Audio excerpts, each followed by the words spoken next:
तो जय हिंद मेरे प्यारे साथियों। दोस्तों देखिए, आज का जो वीडियो है ना, ये आप सभी लोग के लिए बहुत ही ज़्यादा खास होने वाला है, क्योंकि आज के इस वीडियो में मैं आपको बिजली विभाग में जो सीधी भर्ती निकाली गई है इसके बारे में सारा A to Z जानकारी देने वाला हूं। और जानते हैं, अब आप सभी लोग के पास बहुत ज़्यादा समय नहीं है, मात्र 7 दिन का शेष जो है समय रह गया है। अगर इन 7 दिनों के बीच में आपने फॉर्म को अप्लाई कर लिया तब तो ठीक है, अदरवाइज आप चाह के भी फॉर्म को अप्लाई नहीं कर पाओगे। इस वीडियो को बनाने में 4 घंटे से ज़्यादा का समय लगा है, इसलिए हाथ जोड़ करके रिक्वेस्ट करता हूं कि ज़्यादा नहीं, बस 10 मिनट का जो है ये वीडियो होने वाला है। आप सभी लोग वीडियो को बिल्कुल कंप्लीट वॉच कीजिएगा, तभी आपको पूरी जानकारी जो है मिलेगी, ठीक है ना। इसमें ऑल इंडिया के मेल और फीमेल कैंडिडेट अप्लाई तो कर ही पाएंगे, साथ ही साथ ये पूरी तरीके से परमानेंट सरकारी नौकरी है। मैं यहाँ पर किसी प्रकार का कोई भी संविदा या फिर कॉन्ट्रेक्चुअल बेस की भर्ती के बारे में नहीं बता रहा हूँ। साथ ही साथ यहाँ पर मैं आपको नोटिफिकेशन दिखाऊंगा, अप्लाई लिंक और वेबसाइट का लिंक भी प्रोवाइड करने वाला हूँ। तो वीडियो बहुत ही ज़्यादा वैल्यूएबल होने वाला है। वीडियो को आप सभी लोग बिल्कुल अंत तक वॉच कीजिएगा।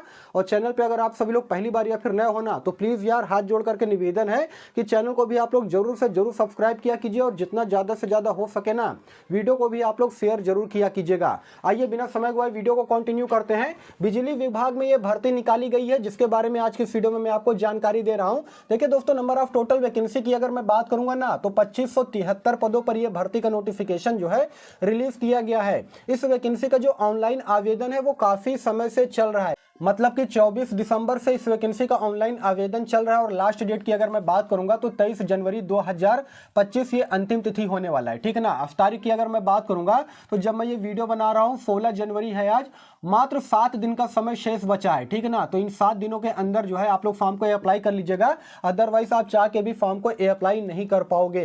कौन कौन से पद पे भर्ती निकाली गई है सर, ये बताइए। तो दोस्तों, कार्यालय सहायक 3 की अगर मैं बात करूंगा तो इसमें 818 सीटें शामिल हैं। उसके अलावा लाइन परिचारक की अगर मैं बात करूंगा तो सबसे ज्यादा 1196 सीटें शामिल हैं।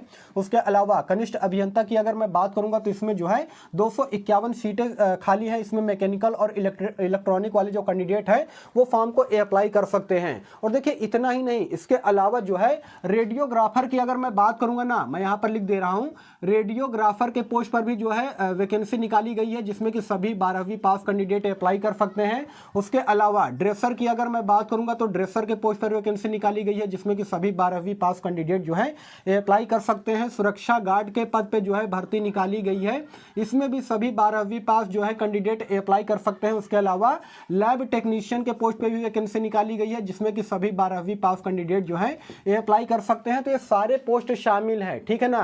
अब देखिए, सबसे पहले मैं आपको ये क्लियर कर देना चाहता हूं कि ये जो वैकेंसी निकाली गई है ना बिजली विभाग में, ये निकाली गई है मध्य प्रदेश राज्य की तरफ से, यानी कि MP की तरफ से, मध्य प्रदेश पश्चिम क्षेत्र विद्युत वितरण कंपनी लिमिटेड की तरफ से इस वैकेंसी का नोटिफिकेशन जो है रिलीज किया गया है, जिसमें कि ऑल इंडिया के मेल और फीमेल कैंडिडेट अप्लाई कर सकते हैं। किसी प्रकार का कोई भी दिक्कत नहीं है। अगर आपके पास क्वालिफिकेशन है, आपके पास योग्यता है, तो आराम से आप लोग अप्लाई कीजिए, ठीक है ना।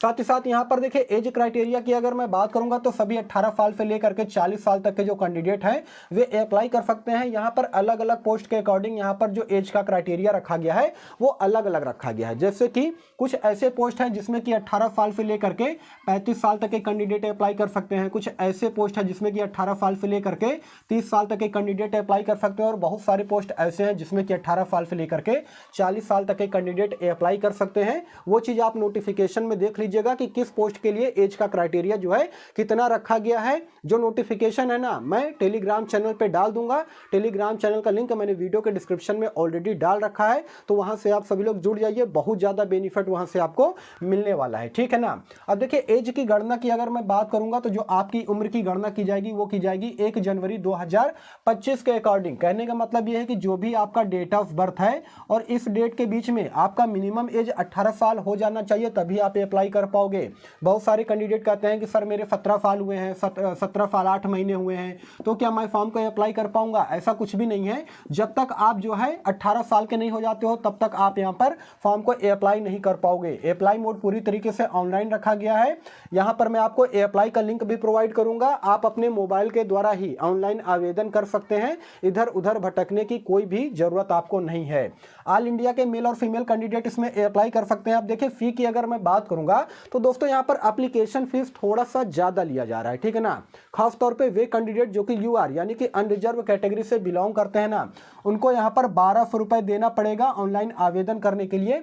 वहीं पर वे कैंडिडेट जो कि ओबीसी, ईडब्ल्यूएस, एससी, एसटी या फिर फीमेल है, उनको यहाँ पर 600 रुपए देना पड़ेगा ऑनलाइन आवेदन करने के लिए। तो देख लीजिएगा, अगर आप इतना पैसा मैनेज कर सकते हो, इतना पेमेंट मैनेज कर सकते हो, तो आप यहाँ पर अप्लाई जो है कर सकते हो। आप दूसरे स्टेट से अगर फॉर्म को अप्लाई करते हो ना, तो एज ए जनरल कैंडिडेट बन करके आप फॉर्म को अप्लाई करोगे, यानी कि यूआर कैटेगरी में आपको कंसीडर किया जाएगा। दोस्तों ये है इस वैकेंसी का ऑफिशियल नोटिफिकेशन, जो कि आप अपने मोबाइल स्क्रीन पर देख सकते हो। मध्य प्रदेश पश्चिम क्षेत्र विद्युत वितरण कंपनी लिमिटेड की तरफ से इस वैकेंसी का नोटिफिकेशन जो है यहाँ पर रिलीज किया गया है, जिसका अंतिम तिथि की अगर मैं बात करूंगा तो 24 जनवरी यहाँ पर बताया गया है, ठीक है ना। तो दोस्तों इस वैकेंसी में अगर आपके पास क्वालिफिकेशन है तो आपको जरूर से जरूर अप्लाई करना चाहिए। यहाँ पर अलग अलग प्रकार के पोस्ट पर वैकेंसी निकाली गई है, जैसा कि मैंने आपको व्हाइट बोर्ड पर बता दिया है। और किस वैकेंसी के लिए यहाँ पर कितने नंबर ऑफ टोटल सीटों पर वैकेंसी निकाली गई है, ये सारी चीजें आप यहाँ पर नोटिफिकेशन में देख सकते हो, ठीक है ना। क्योंकि एक एक चीजें अगर मैं आपको बताने लगूंगा तो वीडियो बहुत ही ज्यादा लंबा हो जाएगा। और यहाँ पर देखिए, अगर मान लीजिए आप परिचारक यानी कि लाइनमैन परिचारक के लिए अप्लाई करते हो, तो यहाँ पर आपका जो है फिजिकल का क्राइटेरिया भी रखा गया है, जिसमें आपका जो है हाइट वगैरह मेजर किया जाएगा, वो सारी जानकारी यहाँ पर जो है दी गई है। तो ये सारी चीजें आप सभी लोग देख लीजिएगा, और बाकी की जानकारी जो है मैं आपको व्हाइट बोर्ड पर दे दूंगा। देखिए अगर आपके पास क्वालिफिकेशन है ना, तो इस वैकेंसी में आपको जरूर से जरूर अप्लाई करना चाहिए, क्योंकि बिजली विभाग में जो भर्ती है ना, वो बहुत ही कम निकलती है। 4 साल 5 साल 6 साल के बाद एक बार कहीं भर्ती निकलती है, तो इसमें आपको जरूर से जरूर अप्लाई करना चाहिए। देखिए अब देखिए सिलेक्शन प्रोसेस की अगर मैं बात करूंगा दोस्तों, तो इसमें सबसे पहले आपका रिटन एग्जाम होगा, सीबीटी टाइप यानी कि कंप्यूटर बेस्ड टेस्ट आपका होने वाला है। सिलेबस के बारे में अभी मैं आपको जानकारी दूंगा। उसके बाद आपका डॉक्यूमेंट वेरिफिकेशन होगा, मेडिकल होगा, और उसके बाद आपको ज्वाइनिंग दी जाएगी। अब देखिए सिलेबस की अगर मैं बात करूंगा ना, तो यहाँ पर कुछ अलग से क्वेश्चन आपसे नहीं पूछा जाएगा। जिस प्रकार से आप लोग वनडे एग्जाम की तैयारी करते हो ना, सेम वही सिलेबस रहने वाला है। यहाँ पर मैं आपको बता देना चाहता हूँ, नंबर ऑफ टोटल क्वेश्चन आपसे 100 क्वेश्चन पूछे जाएंगे, 100 अंक का, यानी कि जो एक क्वेश्चन रहेगा वो 1 अंक का होगा, जिसके लिए कि आपको 90 मिनट का समय यहाँ पर दिया जाएगा, और निगेटिव मार्किंग भी यहाँ पर 1/4 होने वाला है, ठीक है ना। मैथ की अगर मैं बात करूंगा दोस्तों, तो मैथ से क्वेश्चन पूछे जाएंगे, उसके अलावा रीजनिंग से सवाल पूछा जाएगा, उसके अलावा जीके करंट अफेयर्स की अगर मैं बात करूंगा तो उससे भी क्वेश्चन पूछे जाएंगे। कंप्यूटर से रिलेटेड जो है आपसे कुछ सवाल पूछे जाएंगे। उसके अलावा मान लीजिए कि आपने आईटीआई कर रखा है, तो उससे रिलेटेड भी आपसे सवाल पूछा जाएगा, मतलब कि ट्रेड वाइज यहाँ पर क्वेश्चन आपसे पूछा जाएगा। आपने आईटीआई कर रखा हो या फिर डिप्लोमा कर रखा हो, कौन से पोस्ट के लिए यहाँ पर आईटीआई और डिप्लोमा लगेगा, सबसे पहले वो आप देख लीजिए, ठीक है ना। तो क्वालिफिकेशन की अगर मैं बात करूंगा, तो अगर आप कार्यालय सहायक 3 के लिए अप्लाई करते हो, तो इसमें 12वीं के साथ साथ आपके पास कंप्यूटर का सर्टिफिकेट होना चाहिए, तभी आप कार्यालय सहायक के लिए अप्लाई कर सकते हो। और कंप्यूटर का सर्टिफिकेट ना, जैसे कि अगर आपने ओ लेवल कर रखा हो, उसके अलावा CCC कर रखा हो, है ना, DCA कर रखा हो, तो चल जाएगा, आप यहाँ पर अप्लाई कर सकते हो। यानी कि कोई भी कंप्यूटर का कोर्स अगर आपने कर रखा है, तो आप जो है यहाँ पर सहायक कार्यालय 3 के लिए अप्लाई कर सकते हो। उसके अलावा लाइन परिचारक की अगर मैं बात करूंगा, तो 10वीं के साथ साथ जो है अगर आपने आईटीआई कर रखा हो इस ट्रेड से, जो कि मैंने यहाँ पर लिख रखा है, जैसे कि लाइनमैन हो गया, वायरमैन हो गया, उसके अलावा इलेक्ट्रॉनिक हो गया, इन सभी ट्रेड से अगर आपने आईटीआई कर रखा है, तो आप लाइन परिचारक के लिए अप्लाई कर सकते हो। और सबसे ज्यादा नंबर ऑफ टोटल सीटें इसी में है, और सबसे ज्यादा कैंडिडेट जो है इसी पोस्ट के लिए यहाँ पर अप्लाई करेंगे। तो इनसे भी संबंधित आपसे सवाल पूछे जाएंगे आपके सिलेबस में, जैसे कि आपने आईटीआई कर रखा है इलेक्ट्रॉनिक से, तो आपसे इलेक्ट्रॉनिक से संबंधित सवाल पूछे जाएंगे। लाइनमैन से कर रखा है तो लाइनमैन से संबंधित क्वेश्चन पूछे जाएंगे। वायरमैन से कर रखा है तो वायरमैन से संबंधित आपका सवाल यहाँ पर पूछा जाएगा, ठीक है ना। उसके अलावा कनिष्ठ अभियंता के लिए अगर आप अप्लाई करते हो, तो इसमें सभी डिप्लोमा पास कैंडिडेट अप्लाई कर सकते हैं। अगर आपने 3 साल का मैकेनिकल, इलेक्ट्रॉनिक या फिर सिविल से डिप्लोमा का कोर्स कर रखा है ना, तभी आप यहाँ पर कनिष्ठ अभियंता के लिए अप्लाई कर सकते हो। उसके अलावा स्टाफ नर्स के पोस्ट पे भी वैकेंसी निकाली गई है, जिसमें कि सभी 12वीं पास कैंडिडेट अप्लाई कर सकते हैं। वे कैंडिडेट जो कि पीसीबी यानी कि फिजिक्स केमिस्ट्री या फिर बायोलॉजी से, फिजिक्स केमिस्ट्री बायोलॉजी से अगर आपने 12th की परीक्षा पास कर रखा हो, तो आप स्टाफ नर्स के लिए अप्लाई कर सकते हो। तो ये तो मैंने आपको यहाँ पर क्वालिफिकेशन बता दिया है। अब मैं आपको बताता हूँ कि आवश्यक डॉक्यूमेंट्स आपके पास क्या होना चाहिए जिससे कि आप यहाँ पर फॉर्म को अप्लाई कर सकते हो। तो देखिए, सबसे पहले तो आपके पास जो है शैक्षणिक योग्यता होनी चाहिए जिस भी पोस्ट के लिए आप यहाँ पर फॉर्म को अप्लाई कर रहे हो। उसके बाद जो है आपके पास आधार कार्ड होना चाहिए, डेट ऑफ बर्थ सर्टिफिकेट होना चाहिए। उसके अलावा आपके पास जो है mobile number, active mobile number होना चाहिए, जीमेल आईडी होना चाहिए। कास्ट सर्टिफिकेट जरूर रख लीजिएगा, ठीक है ना। कास्ट सर्टिफिकेट रहेगा तो आपको जो है, जो अगर मान लीजिए आप रिजर्वेशन कोटे से बिलोंग करते हो ना, तो उसका बेनिफिट आपको इस वैकेंसी में देखने को मिलेगा, ठीक है ना। बस इतने सारे जो है आपके पास डॉक्यूमेंट्स होंगे तो आप यहाँ पर इस वैकेंसी में ऑनलाइन आवेदन कर सकते हो। आवश्यक डॉक्यूमेंट्स के बारे में मैंने आपको जानकारी दे दी है। अब देखिए, बात करेंगे इस वैकेंसी को लेकर के कि इसमें सैलरी कितनी दी जाएगी। तो देखिए दोस्तों, पोस्ट के अकॉर्डिंग यहाँ पर आपको सैलरी अलग अलग दिया जाएगा। जैसे कि सुरक्षा गार्ड के लिए आप अप्लाई करते हो तो आपको जो मासिक वेतन दिया जाएगा वो 18,000 से लेकर के 30,000 के बीच में दिया जाएगा, ठीक है ना। लेकिन जो इन हैंड शुरुआत में आपको सैलरी दी जाएगी वो तकरीबन 22 से 24,000 के बीच में जो है दिया जाएगा, ठीक है ना। उसके अलावा मान लीजिए आप ड्रेसर के लिए या फिर रेडियोग्राफर के लिए अप्लाई करते हो तो इसमें भी आपको जो शुरुआती वेतन दिया जाएगा तकरीबन 25,000 के आसपास दिया जाएगा।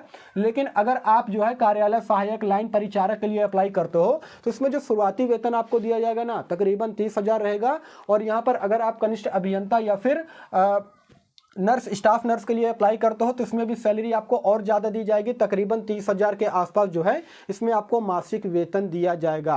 अब सबसे बड़ा सवाल ये आता है कि सर ये बताइए कि मैं अदर यानी कि दूसरे स्टेट से बिलोंग करता हूं, मैं इस वैकेंसी में फॉर्म को अप्लाई कर दूंगा, लेकिन ये बताइए कि जो परीक्षा का जो सेंटर रखा जाएगा, मतलब परीक्षा का जो केंद्र होगा वो कहाँ पर रखा जाएगा। तो दोस्तों, जो परीक्षा का केंद्र होगा ना वो आपका मध्य प्रदेश में रहेगा, यानी कि MP में जा करके आपको एग्जाम देना पड़ेगा, ठीक है ना। जॉब लोकेशन की अगर मैं बात करूंगा तो जॉब लोकेशन भी आपका मध्य प्रदेश में रहेगा, क्योंकि मध्य प्रदेश पश्चिम क्षेत्र विद्युत वितरण कंपनी लिमिटेड की तरफ से इस वैकेंसी का नोटिफिकेशन जो है रिलीज किया गया है, जिसका अंतिम तिथि की अगर मैं बात करूंगा तो 23 जनवरी 2025 रखा गया है।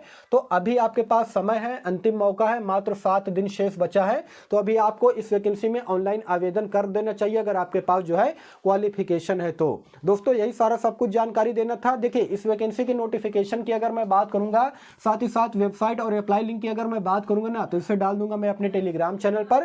टेलीग्राम चैनल का लिंक मैंने वीडियो के डिस्क्रिप्शन में ऑलरेडी डाल रखा है, तो वहां से जाकर के आप लोग जो है नोटिफिकेशन देख सकते हो। साथ ही साथ जो है इस वैकेंसी में आप लोग ऑनलाइन आवेदन भी कर सकते हो। देखिए, इस वैकेंसी को लेकर के आपके मन में किसी प्रकार का कोई भी डाउट हो, कोई भी सवाल हो ना, तो बेझिझक होकर के कमेंट कीजिएगा, मैं इसका रिप्लाई देने का भी पूरा कोशिश करूंगा। और चैनल को जरूर सब्सक्राइब कीजिएगा इसी प्रकार के गवर्नमेंट जॉब के मोर अपडेट के लिए। बाकी दोस्तों, फिर मिलूंगा किसी नेक्स्ट वीडियो में, तब तक के लिए धन्यवाद।